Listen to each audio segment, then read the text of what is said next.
So last year, I saved the Big Ten. We saved the Big Ten. And that was a movement rooted mostly at Matt Painter's expense. And in roughly 5 days since their season has ended, Matt Painter has made his first move. And it's a damn good one. And it's got me thinking I never should have saved the Big Ten because I feel like we're handing it right back to the big dog right now. Purdue has landed Oscar Cluff, the most productive big man in the portal. You won't find a more productive big man in the portal this year. He started his career at Washington State, then went to South Dakota State. He's, I believe, technically he's listed as a senior at South Dakota State, so I believe he only has one more year left, probably because he was an under Division One player the first couple years, is my guess. But last year at South Dakota State, 18 points a game, 12 rebounds, 3 assists. He's just uber productive, man. I watched him a couple times watching that South Dakota State team, and you can find highlights of him as well. The dude is relentless on the boards. He's the best rebounder in the country statistically. Now, you got to adjust for competition a little bit because, respectfully, the Summit League is not the Big 12 or the Big 10 or the SEC, but he's the number one rebounding player in the country. He's top five in both offensive and defensive rebounding rate. He's sensational. And rebounding was an issue for Purdue at times last year. Don't think it will be going forward. This is a huge move for a bunch of reasons. We'll get to all of those reasons in this video. What's your instant reaction to Purdue landing Oscar Cluff? Um, so I believe, and I mean, who knows if anyone's gonna know this, but I'm pretty sure. So the school he went to originally is called Cochise College in Arizona. This is a community college. So if we go the Diego Pavia route, there's a world he could have 2 extra years, I believe. I don't know how possible that is, if the Pavia thing was a one-time only ordeal, or like what the actual ruling is on that. But if the actual ruling is JUCO doesn't count, I mean, this is a community college, so I do believe there might be a little extra eligibility there. But I really like this kid's game. He was my favorite player in the portal, not named Adrian Woolley. He was, 4 of 6 from three. Don't get me wrong, but when I watched all six threes, though, G, like I'm talking about confident. Like swing me that rock, it's going up. Like there was no hesitation. I mean, there was one of them. He was halfway back down the court after he released the ball. It was special. He shoots the free throw as well. 78% on 5 attempts. I normally correlate 3 point and free throw percentage. If you're a big who shoots good from the free throw line, to me, that means you can shoot threes. You just don't know, you don't realize it yet, or you don't have that confidence, or you just haven't worked on it long enough. But I typically believe there's a correlation between the two. He's not a crazy high shot blocker, but he does affect shots within the paint. He's 6'11", 260. You feel his presence when he's down there. I think he might block a few more shots as well within like a more limited role, where if he gets in foul trouble, it's not like his whole team the way it was at South Dakota State. He's relentless rebounder, ridiculous out the post, just absolutely ridiculous out the post. And he's a willing passer. I'm not going to say he's a great passer by any means, but he's a very willing passer. So you can't really double team him as well. I think him and TKR have a lot of similarities in the way they'll be able to play together as well. And then you mix that in with Braden and Fletch, and well, not Miles Colvin anymore, but whoever else they're able to get on the wing. I mean, we've been kind of talking about it for months, but at the moment, I think preseason number one. Yeah, it's possible. It's very possible. I think just sorry to Purdue fans, by the way, I'm sick. Surely it has nothing to do with Elliot Cadeau signing as my point guard an hour ago, but here we are. No, I think we've said it multiple times that if Purdue just retains the big three and enough other pieces, they were likely going to be in the conversation for like top five in the sport. But if they retain them and bolster this out more by Mhm. filling some of these gaps that they needed and get DJ back healthy, they could be in the conversation for best team in the country next year. This is a move that I think fits that. Now you can go back in the first video we did breaking down Cluff's game when he entered the portal. I think I spoke to a few things that had me wondering if it was the best case possible fit in Purdue's front court because he's not a shooter. Now, I think on his career, he's something like 5 for 7 from three. So maybe he could shoot more than he has been allowed to. Yeah, he's 4 for 6 in his career or this season from three. Mhm. So maybe that's something that he has. He just wasn't allowed to do. He's a good free throw shooter on high volume. Yeah. But my thing would be this: the more I've sat on this the last couple days, I don't even care about fit that much. I care about like, are you getting good players in the door? Mhm. Because Braden and TKR and Fletcher are so good and so high IQ that they will fit themselves to other players' strengths. I firmly believe that.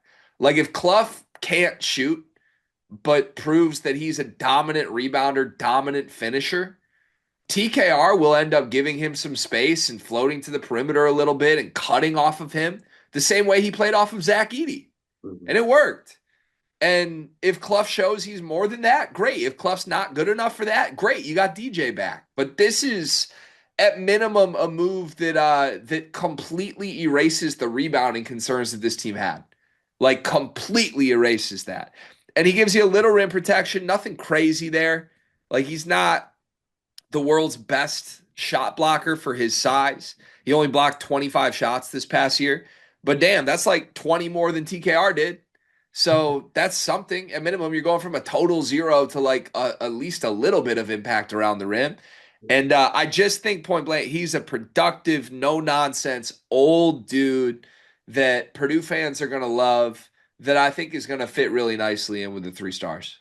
Yeah, I think he plays really well off of Braden too. Within that, like I think, like if there's one element to, because I was kind of hard on Braden for the way he handled some of the pressure he felt, like ball handling wise, and I don't take any of that away. But if there's one solution that doesn't involve Braden becoming something he isn't, get someone that can set a better screen. Don't allow them to hedge as easily as they hedge, right? I think what you're going to see a lot more of is when Braden was coming off these screens, he was getting doubled, he was getting trapped, he was swinging the ball instead of being aggressive, which I don't love. But what he's going to be able to do now, because Oscar Cluff sets phenomenal screens, is he's just going to get a switch, or you're going to have to go under, right? And he's going to be able to dance around that Cluff screen and kind of dictate what you do as a defense instead of TKR, like respectfully. He's something, if it ain't a moving screen, it ain't the greatest screen. Let's just put it that way. And and Will Berg, obviously not an elite screen setter in his own right. So there's more, I think, freedom that Braden's going to feel just from having a guy that can get him a little bit more space when he has the ball. Yeah, 100%. And yeah, I mean, all these guys have played with Edie. Not that Cluff's anything like Edie, but like, they're just going to be able to instruct a guy like Cluff what to do because we've played with somebody this big in the past and we know how to make it work. So, yeah, it's a great ad. I love it. The other thing it does, not only did they make this move, they made this move so damn quickly. And I think that matters because say what you want to say about it, you need to win Braden back here. The season just ended. And if you sat on your hands acting like we don't know what we're going to do, or if Cluff picked Iowa State and it was like, okay, back to the drawing board, doubt starts to seep in a little bit. There are schools that are trying to tamper Braden away for millions and millions and millions of dollars. And whether or not Purdue can match the money, they need to match the roster hopes. They need to match the vision. And I think this move, I don't want to say should erase all doubt, but is such a massive step towards just Painter proving to Braden Smith, hey, I'm serious about this. I'm not going to make you go through what we did last year when I knew you were the best player in the conference. And I basically said, oh, we'll wait a year and develop guys. That's what they did. That's what they did last season. And we called it out thinking it was bullshit at the time. And everybody got mad at us for it. And I think by the end of the year, Paint was like, okay, I can't do that again. And let me go get Oscar Cluff, who, by the way, is a guy like you could have had a guy like this last year. You could have had a different Oscar Cluff a year ago and still had Daniel Jacobson and still been trying to break him in. You didn't have to sit on Wilbur. You didn't have to sit on a guy like Miles Coleman that just left the program. You could have made upgrades to this roster. You didn't need a red shirt dudes like Jack Benter.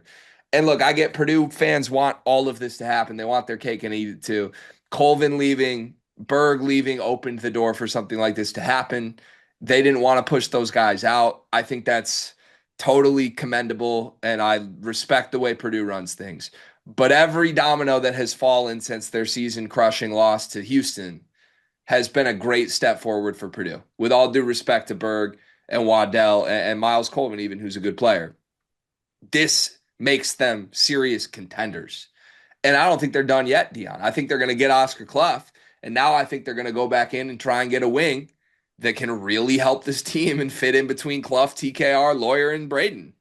And Josh Dix would be the perfect fit. I know there's like the other Indiana school that's rumored with that coach. I do want to say it's probably not a huge coincidence that this news comes out the same day that Braden Smith is seen hooping at the Purdue Rec Center. And just dogging folks, just dogging folks. So safe to say that Braden's probably really happy with the news. I do want to say this to Purdue fans. You're my preseason number one at the moment. I think it's going to be a phenomenal year. I think they're going to add more and be a real title contender. What Braden was doing to y'all at the rec, though, that ain't happening at Sac State circa 2011, 2012. I'm gonna just be the one to say it. I wasn't letting that stuff happen. You want to hit one leg runner threes, you want to dunk. Not in my crib, Braden. Wasn't happening in my crib. Yeah. Yeah. I mean, I can only imagine what you would do in a rec center gym against Braden Smith and Cam Heidi. Probably a good thing that didn't happen. But yeah, Braden, show the bounce, by the way. Let us see that in a game. That'd be nice. It was good to see. Um, they're gonna be really good. Like they're gonna be really because right now, just sitting on this, say they don't even make another move. I think they're going to. But if you get Braden Smith, Fletcher Lawyer as seniors, CJ Cox, Jakari Harris sounds like there's rumors there, but just even if you don't have him, CJ Cox and or Cam Heidi at the three, TKR at the four, Cluff at the five with Jacobson coming for him. Like there's a world, Dion, as crazy as it sounds, there's a world that Jacobson ends the year as good as Cluff, if not better. And if that happens, now to be clear, that would mean they've got like the best center spot in the country.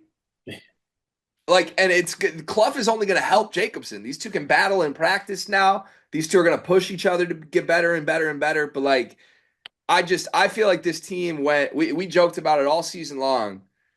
It was 3-on-5. I said it 100 times. It felt like it was 3-on-5 watching Purdue games. They went from three guys to like what feels like 17 guys just by adding one guy in the portal and Yeah. getting DJ back healthy. But that's so massive for this program. Yeah, I also and I'm not trying to say Braden isn't a good defender, but with this comment, but who does Braden Smith have to guard in the Big Ten right now? Lord knows what's going on with Maryland and their guards, right? They all could be, it sounds like they all might just wind up at Villanova. um, Elliot Cadeau, you literally don't have to guard him. Jeremy Fears, you literally don't have to guard him. Illinois, who knows what's going on with their guards, right? At the moment, the only Indiana, Miles Rice is in the portal. At the moment, like the only guard you really have to worry about guarding is Bennett Stearns. And I love Bennett Stearns. Love Bennett Stearns. I think he's going to be one of the best point guards in the country. Is a stark difference in guard play at the end of the season in the Big Ten to what we have currently. And I think that's only going to bode really well for Braden. As a guy, at times he looked like he got a little tired because of the offensive load he was working.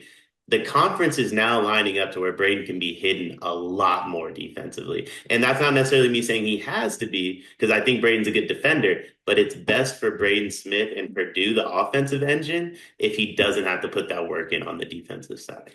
Yeah. Um, Preseason Big Ten favorites now, right? Yeah. I mean, like I said, they're my preseason number one. Like, I think, Really? obviously Duke, UConn, there's going to be other teams involved, but I mean, I think they're easily the preseason Big Ten favorites. I think we're talking like maybe preseason tourney favorites. Yeah, I want to see where everything else lands and who Purdue adds for that final spot because Duke in theory should still be nasty. Um, I'm trying to think going through. There have been a bunch of teams we talked. Texas Tech could bring back Toppin and Darion Williams and Christian Anderson. They'd be really, really good. Um, If UConn gets Caravan or McNeely back, they have to be in the combo too. right, with Mullins and Ryby coming in. I feel like there's three or four teams I'm missing too that we haven't said that are up there. But anyways, yeah, St. they're John's, maybe? yeah, I can see it. But I guess just framing just Big Ten. To me, on paper, it's been Purdue and Michigan State for next year. And Michigan State's dependent on if Jace Richardson comes back. I think in my head the whole time, if Jace is back, I would just put Michigan State one because they're basically the same team as this year. Yeah. I think even if Jace comes back now, I'd put this Purdue team one.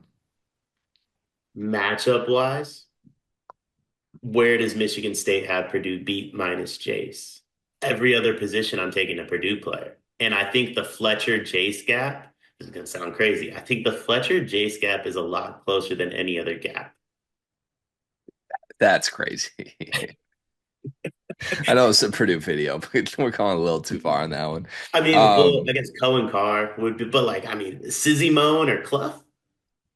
yeah, I mean, Cluff's insane. Yeah. yeah, I think Yeah. Braden's way better than Fears. And Kohler's really good, but I think TKR's fairly better than Kohler in his own right. You just know Cluff's going to be like a beloved Boilermaker too. Like, just look at the headshot. They're going to love this dude. He's going to be so perfect in that culture, you know? He's gonna kill it. He's gonna kill it in Indiana. He's gonna kill. He's gonna own the state, to be honest. He might kill multiple things, honestly, given the headshot. He strikes me as a guy who likes to kill. So, yeah, I don't know. They're going to be good. They're going to be, if you can't tell, I'm terrified. I'm visibly shaking right now because it's almost like I knew at a certain point this year, I knew I could kind of like kick Purdue while they were down as a rival fan, and they couldn't do anything about it. And now, like, they just did some shit about it. But also at the same time, let me speak directly to Purdue fans for a second. Hi, hey, Purdue fans. Isn't this fun? Isn't it fun when your coach upgrades his roster and like pushes his chips in trying to win? Instead of like sit there and act like he's too good for this and he's just going to develop and do it his own way only. It's fun, right? Because you can do both. You can add the uber productive double double threat that rocks and also still develop CJ Cox and Daniel Jacobson. They're not mutually exclusive. It rocks. So honestly, like Matt Painter, I should have brought physical flowers, man. You did it. And you, by the way, I shouldn't be that surprised because you did it before. So, I just don't get why we had to like act holier than thou for a year about it. Like just do this every year and your team's gonna always be awesome, you know? Yeah, who wouldn't want to play at Mackey? Mackey's close to the top of the Big Ten schools I want to go visit, go to the game at. Yeah. And I think so 2 summers ago we talked about this. They should be capitalizing on the Edie era Yeah, with guys like this and kind of the year they got Lance Jones, I don't really think that was capitalizing on the Edie era. They just had like a win now roster that was ready. Then the next year, like last year when they didn't add anybody, it should have been the year that you're like, did y'all just see what we did with Edie? Hey, best center in the country, come play for us. yeah. And they just didn't try. And that's fine. We're past that now. Now they are trying. But I feel like Cluff, like they entered this recruitment. Iowa State was expected to get Cluff. Iowa State thought they were getting Oscar Cluff. And I think Painter just walked in respectfully. I know this is a family program. There's probably a lot of Boilermaker toddlers around right now. But Painter just walked in and swung his package around and said, I'm Matt Painter. We're Purdue. Come be our Zach Edey. And Oscar Cluff was like, okay, I don't need to go on my visit to Ames. Like you are Purdue. And that, yes, of course, that means something to you, but it means something to portal targets right now, too. And you can capitalize on this. And it's good to see them finally do it. Yeah, for all the Boilermaker toddlers out there, the package G was referring to as NIL money, by the way, just for anyone that wants to get confused by that.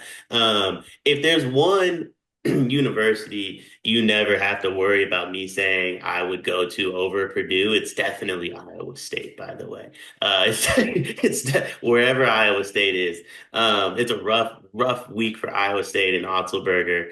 Um, But my Boilermakers, man, because I'm DeVries, however you say his name, and I need Purdue to dominate Indiana for the next decade. So my Boilermakers are here. Matt Painter heard the noise and he said, "Oh, Darian wants to pull up." Well, I'm bringing Oscar Cluff with me. Yeah. I mean, that's the thing. Paint decided to use the portal this year and just like dipped his toe in and pulled his toe out, and the number one player in the portal was sitting on it. Like Oscar Cluff was the number one ranked player in the 24/7 portal rankings. And Matt Painter was just like, "Oh, whoopsie doo. I guess I'll do the portal this year. Dope. Best guy, mine." Like, I don't know, man. It's really impressive. It truly is. So, round of applause for Matt Painter. Purdue fans, you should be fired up, man. Y'all should be through the roof on this. You should be freaking out. This team is doing nothing other than competing for a national championship next year. And I've spent a year covering a Purdue team that felt that way, and then I spent a year covering a Purdue team that didn't feel that way. And I mean this from my bones. I love it when y'all are in that spot because I love covering teams that go for it. That's the same reason that I spent more time on the channel covering my rival this year than anybody else. Ask the Michigan State fans. We pour our heart and soul into covering the teams that are good enough and doing the right things, deserving enough of trying to go all in and win a national championship that this conference so desperately deserves. And this season for next year, Purdue is doing that again. And I think our coverage is going to end up reflecting that. So shout out to Purdue. Huge get. Shout out to Oscar Cluff. I'm sure this is a dream come true. And the best news, I don't think Matt Painter is done. We'll have more updates on our portal coverage coming soon. It is March, and that means that March Madness is upon us. And if you are looking for a place to play, Underdog Fantasy has you covered. Sign up and deposit using code SLEEPERS, that's code SLEEPERS, to receive up to $1,000 in bonus credit plus a free pick. Head over to Underdog Fantasy today and use promo code SLEEPERS to take advantage of this amazing offer.